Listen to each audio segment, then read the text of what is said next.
जिस इंसान के अंदर विल पावर और जिस इंसान के अंदर हार्ड वर्क करने की ताकत है, जिस इंसान के अंदर डिसिप्लिन है, कैरेक्टर है, वह इंसान ज़मीन से उठकर आसमान को छू सकता है। वह इंसान जीरो से हीरो बन सकता है।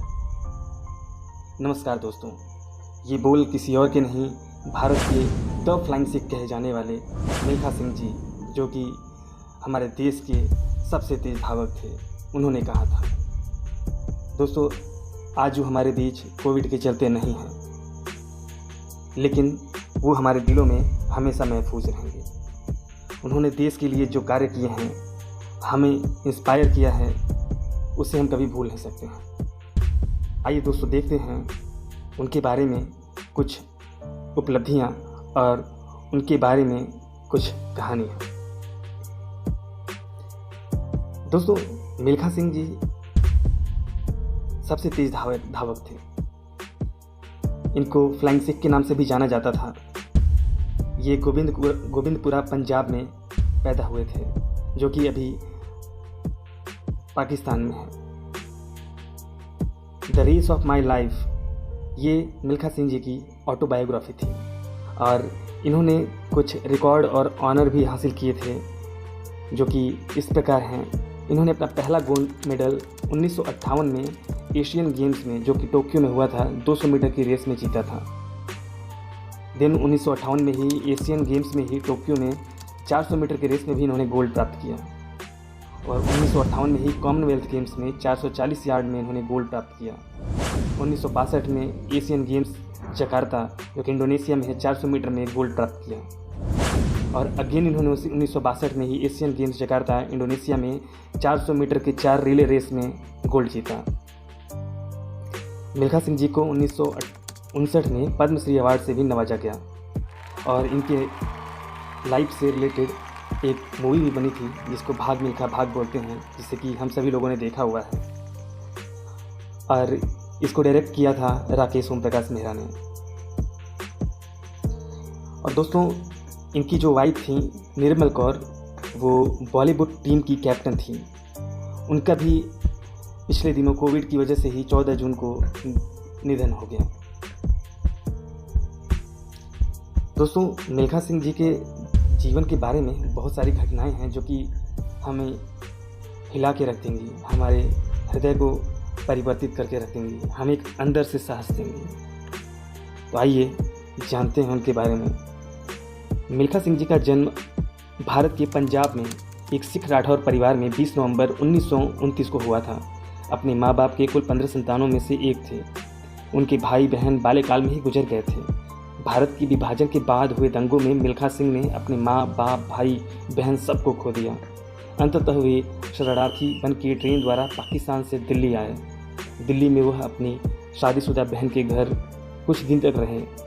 कुछ समय शरणार्थी शिविरों में रहने के बाद दिल्ली के शाहदरा इलाके में पुनर्स्थापित बस्ती में भी रहे। भारत के विभाजन के बाद की अफरा तफरी में मिल्खा सिंह ने अपने माँ बाप खो दिए। अंततः वे शरणार्थी बन के ट्रेन द्वारा पाकिस्तान से भारत आए। ऐसे भयानक बचपन के बाद उन्होंने अपने जीवन में कुछ कर गुजरने की ठानी। एक होनहार धावक के तौर पर ख्याति प्राप्त करने के बाद उन्होंने 200 मीटर और 400 मीटर की दौड़ सफलतापूर्वक की और इस प्रकार भारत के अब तक के सफलता धावक बने। कुछ समय के लिए वे 400 मीटर के विश्व कीर्तिमान धारक भी थे। कार्डिफ, वेल्स, संयुक्त साम्राज्य में 1958 के कॉमनवेल्थ खेलों में स्वर्ण पदक जीतने के बाद सिख होने की वजह से लंबे बालों के साथ पदक स्वीकारने पर पूरा खेल विश्व उन्हें जानने लगा था। इसी समय पर उन्हें पाकिस्तान में दौड़ने का न्योता भी मिला, लेकिन बचपन की घटनाओं से वे वहां जाने से हिचक रहे थे, क्योंकि उन्होंने पाकिस्तान में अपने माँ बाप, भाई बहन सबके गले को अपने सामने कटते हुए देखा था। उनका दिल दहल चुका था, लेकिन न जाने पर राजनीतिक उथल पुथल के डर से उन्होंने जाने को कहा। उन्होंने दौड़ने का न्योता स्वीकार कर लिया। दौड़ में मिल्खा सिंह ने सरलता से अपने प्रतिद्वंदियों को ध्वस्त कर दिया और आसानी से जीत गए। अधिकांशतः मुस्लिम दर्शक इतने प्रभावित हुए कि पूरी तरह बुर्काशीन औरतों ने भी इस महान धावक को गुजरने के लिए देखने के लिए अपने नकाब उतार दिए। तभी से उन्हें फ्लाइंग सिख की उपाधि मिली थी। सेना में उन्होंने कड़ी मेहनत और 200 मीटर 400 मीटर में अपने आप को स्थापित किया और कई प्रतियोगिताओं में सफलता हासिल की। उन्होंने सन 1956 के मेलबर्न ओलंपिक में 200 और 400 मीटर में भारत का प्रतिनिधित्व किया, पर राष्ट्रीय स्तर पर अनुभव न होने के कारण सफल नहीं हो पाए। लेकिन 400 मीटर प्रतियोगिता के विजेता चार्ल्स जेकिंस के साथ हुई मुलाकात ने उन्हें न सिर्फ प्रेरित किया बल्कि ट्रेनिंग के नए तरीकों से अवगत कराया। इसके बाद 1958 में कटक में आयोजित राष्ट्रीय खेलों में उन्होंने 200 मीटर 400 मीटर प्रतियोगिताओं में राष्ट्रीय कीर्तिमान स्थापित किया और एशियन खेलों में इन दोनों प्रतियोगिताओं में स्वर्ण पदक हासिल किया। साल 1958 में उन्हें एक महत्वपूर्ण सफलता मिली जब उन्होंने ब्रिटिश राष्ट्रमंडल खेलों में 400 मीटर प्रतियोगिता में स्वर्ण पदक हासिल किया। इस प्रकार वह राष्ट्रमंडल खेलों की व्यक्तिगत स्पर्धा में स्वर्ण पदक प्राप्त करने वाले स्वतंत्र भारत के पहले खिलाड़ी बन गए। इसके बाद उन्होंने 1960 में पाकिस्तान प्रसिद्ध धावक अब्दुल बासित को पाकिस्तान में पिछाड़ा, जिसके बाद जनरल आयूब खान ने उन्हें उड़न सिख फ्लाइंग सिख कहकर पुकारा था। 1 जुलाई सन 2012 को उन्हें भारत का सबसे सफल धावक माना गया, जिन्होंने ओलंपिक खेलों में लगभग 20 पदक अपने नाम किए। यह अपने आप में ही एक रिकॉर्ड है। रोम ओलंपिक खेलों के शुरू होने के कुछ वर्ष पूर्व ही मिल्खा अपने खेल जीवन के सर्वश्रेष्ठ फॉर्म में थे और ऐसा माना जा रहा था कि इन खेलों में मिल्खा पदक जरूर प्राप्त करेंगे। रोम खेलों में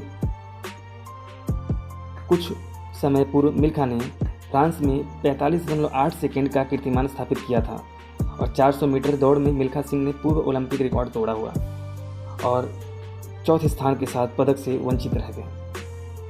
250 मीटर की दूरी तक दौड़ में सबसे आगे रहने वाले मिल्खा ने एक ऐसी भूल कर दी जिसका पछतावा उन्हें आज भी है। उस समय उन्हें लगा कि वो अपने आप को अंत तक उसी गति पर शायद नहीं रख पाएंगे और पीछे मुड़कर अपने प्रतिद्वंदी को देखने लगे, जिसका खामियाजा उन्हें भुगतना पड़ा और वह धावक जिसके स्वर्ण की आशा की जा रही थी वह कांस्य भी नहीं जीत पाया। मिल्खा सिंह जी को आज तक उस बात का मलाल था। इस सफलता के लिए इतने निराश हुए कि उन्होंने दौड़ से संन्यास लेने का मन बना लिया था, पर बहुत समझाने के बाद मैदान में वापसी की। मिल्खा सिंह जी ने कहा, 1947 के विभाजन के बाद उनके परिवार के सदस्यों की उनकी आंखों के सामने हत्या कर दी गई थी। उस समय वो मात्र 16 वर्ष के थे। उन्होंने कहा, हम अपना गांव गोविंदपुरा, जो कि अभी पाकिस्तान के मुजफ्फरगढ़ शहर में है, नहीं छोड़ना चाहते थे। जब हमने विरोध किया तो इसका अंजाम विभाजन के कुरूप सत्य के रूप में हमें भुगतना पड़ा। चारों ओर खून खराबा। उस वक्त मैं पहली बार रोया था। और उन्होंने कहा, विभाजन के बाद जब वह दिल्ली पहुंचे तो पुरानी दिल्ली रेलवे स्टेशन पर उन्होंने कई शव देखे। उनके पास खाने के लिए खाना और रहने के लिए छत नहीं था। मिल्खा ने कहा, 1960 के रोम ओलंपिक में एक गलती के कारण वो 400 मीटर रेस में सेकंड की 9वें सेकंड हिस्से से पदक चूक गए। उस वक्त भी वह रो पड़े थे। मिल्खा ने कहा, 1960 में पाकिस्तान में एक दौड़ में हिस्सा लेने जाना नहीं चाहते थे, लेकिन प्रधानमंत्री नेहरू को समझाने पर वह इसके लिए राजी हो गए। उनका मुकाबला एशिया के सबसे तेज धावक माने जाने वाले अब्दुल खालिद से था। इसमें जीत हासिल करने के बाद उन्हें उस वक्त पाकिस्तान के राष्ट्रपति फील्ड मार्शल आयूब खान की ओर से फ्लाइंग सिख का नाम मिला। मिल्खा सिंह ने खेलों में उस समय सफलता प्राप्त की जब खिलाड़ियों के लिए कोई सुविधाएं उपलब्ध नहीं थी और न ही किसी ट्रेनिंग की व्यवस्था थी। आज इतने वर्ष बाद भी कोई एथलीट ओलंपिक में पदक पाने में कामयाब नहीं हो सका। रोम ओलंपिक में मिल्खा सिंह ने इतने लोकप्रिय हुए कि जब वो स्टेडियम में घुसते थे तो दर्शक उनका जोशपूर्वक स्वागत करते थे। यद्यपि वहाँ वह टॉप खिलाड़ी नहीं थे, परंतु सर्वश्रेष्ठ धावकों में उनका नाम अवश्य था।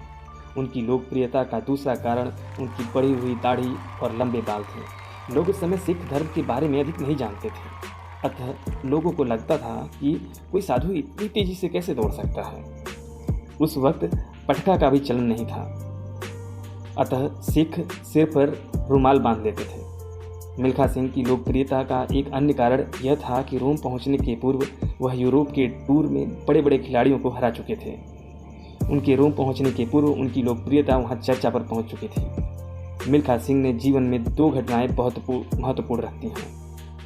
प्रथम, भारत पाक विभाजन की घटना जिसमें उनके माता पिता का कत्ल हो गया था तथा अन्य रिश्तेदार को भी खोना पड़ा था। दूसरी, रोम ओलंपिक की घटना जिसमें वह पदक पाने से चूक गए थे। टोक्यो एशियाई खेलों में मिल्खा ने 200 और 400 मीटर की दौड़ जीतकर भारतीय एथलेटिक्स के लिए नए इतिहास की रचना की। मिल्खा सिंह जी ने एक स्थान पर लिखा है, मैंने पहले दिन 400 मीटर दौड़ में भाग लिया। जीत का मुझे पहले ही विश्वास था क्योंकि एशियाई क्षेत्र में मेरा कीर्तिमान था। शुरू में जो तनाव था वह स्टार्टर के पिस्तौल की आवाज़ के साथ सब कुछ चक्कर हो गया। आशा के अनुसार मैंने सबसे पहले फीते को छुआ। मैंने रिकॉर्ड कायम किया था। जापान के सम्राट ने मेरे गले में स्वर्ण पदक पहनाया। उस क्षण का रोमांच मैं शब्दों में व्यक्त नहीं कर सकता था। अगले दिन 200 मीटर की दौड़ थी। इसमें मेरा पाकिस्तान अब्दुल खालिक के साथ कड़ा मुकाबला था। खालिक 100 मीटर का विजेता था। दौड़ शुरू हुई। हम दोनों के कदम एक साथ पड़े थे। फिनिशिंग टेप से 3 मीटर पहले मेरी टांग की मांसपेशियां खिंच गई थी और मैं लड़खड़ा कर गिर पड़ा था। मैं फिनिशिंग लाइन पर ही गिरा था। फोटो फिनिश में मैं विजेता घोषित हुआ और एशिया का सर्वश्रेष्ठ एथलीट भी। जापान के सम्राट ने उस समय मुझसे जो शब्द कहे थे वह मैं कभी नहीं भूल सकता। उन्होंने कहा था, दौड़ना जारी रखोगे तो तुम्हें विश्व का सर्वश्रेष्ठ स्थान प्राप्त होगा। हो सकता है, दौड़ना जारी रखो। मिल्खा सिंह बाद में खेलों से संन्यास ले लिया और भारत सरकार के साथ खेल कूद के प्रोत्साहन के लिए काम करना शुरू कर दिया। अब वे चंडीगढ़ में रहते हैं। इनकी बहुत सारी उपलब्धियां हैं जिन्हें हमने स्टार्टिंग में डिस्कस किया था और अभी ये हैं कि इन्होंने 1958 में एशियाई खेलों में 200 मीटर व 400 मीटर में स्वर्ण पदक जीते। 1962 में इन्होंने एशियाई खेलों में भी स्वर्ण पदक जीता। 1958 के कॉमनवेल्थ खेलों में भी स्वर्ण पदक जीता और मिल्खा सिंह जी को 1959 में पद्मश्री से भी अलंकृत किया गया। दोस्तों, आज मिल्खा सिंह जी हमारे बीच नहीं हैं, लेकिन उनकी कुछ संदेश, कुछ वाणियाँ हमारे पास हैं। तो आइए जानते हैं उनके कुछ अनमोल वचन। मिल्खा सिंह जी कहा करते थे, चाहे मर जाओ लेकिन एक कोशिश जरूर करना। मैं चाहूँगा कि मेरे दुनिया छोड़ने से पहले एक और मिल्खा सिंह भारत का नाम रोशन करे। आपको तब तक जीतने से कोई नहीं रोक सकता यदि आप रुकने को तैयार ना हो। मिल्खा सिंह जी कहा करते थे, मेरी सफलता का कारण यही है कि मैंने बड़ी कम चीज़ों पर ध्यान लगाया, यानी कि मल्टी फोकस नहीं थे वो। मल्टी फोकस होना ही हमारी फोकस को डेविएट करना है। अपने देश की इज्जत को पैसे में मत तोलिए। जब तक आप खुद में विश्वास नहीं करोगे तब तक वास्तविक दुनिया में आपके लिए कुछ भी नहीं होगा। जब भी कोई इंसान काम करता है तो वो पेट के लिए करता है। आज मिल्खा सिंह का नाम इस दुनिया में है क्योंकि यह सब हार्डवर्क और विल पावर की वजह से हुआ है, बाकी किसी वजह से नहीं। मिल्खा सिंह जी कहा करते थे, सफलता का नियम यही है कि जिस काम को आप कर रहे हैं उस काम के असली होने में आपको पूरा विश्वास होना चाहिए। मिल्खा सिंह जी कहते थे, मैं आज जो भी हूँ वो सारा क्रेडिट आर्मी को देना चाहता हूँ। आज देश का नाम ऊंचा है सारी दुनिया में। अगर आज मिल्खा सिंह का नाम है तो वह क्रेडिट है कि आर्मी को जाता है। आप केवल जीतने के लिए भागिए, हार डर से बचने के लिए नहीं। मिल्खा सिंह जी कहा करते थे, अगर आपको फिजिकली फिट रहना है तो आपको अपने ज़बान के ऊपर कंट्रोल करना होगा। ज़बान इंसान को 2 तरह से मारती है, एक बोलने में, एक खाने में। अगर आप किसी से बुरा बोलते हो तो मार खाओगे। अगर ज़बान का टेस्ट है, जब आप खाना खाते हो तो पेट है जो कि एक स्टोर है। स्टोर के अंदर ज़्यादा चीज़ें डालोगे तो उससे गैस बनेगी, हार्ट ट्रबल होगा, आपको शुगर होगा। इसलिए मैं कहता हूँ कम खाओ और एक्सरसाइज करो। मिल्खा सिंह जी कहा करते थे, जब 1958 में इंग्लैंड में तिरंगा ऊपर चढ़ रहा था तो वो पल मेरे लिए सबसे हसीन था। और दोस्तों, मिल्खा सिंह जी की आखिरी लाइन के साथ हम आपसे विदा लेंगे। मिल्खा सिंह जी अक्सर अपने स्पीच में बोला करते थे, हाथ की लकीरों से ज़िंदगी नहीं बनती, अज़म हमारा भी है कुछ हिस्सा ज़िंदगी बनाने में।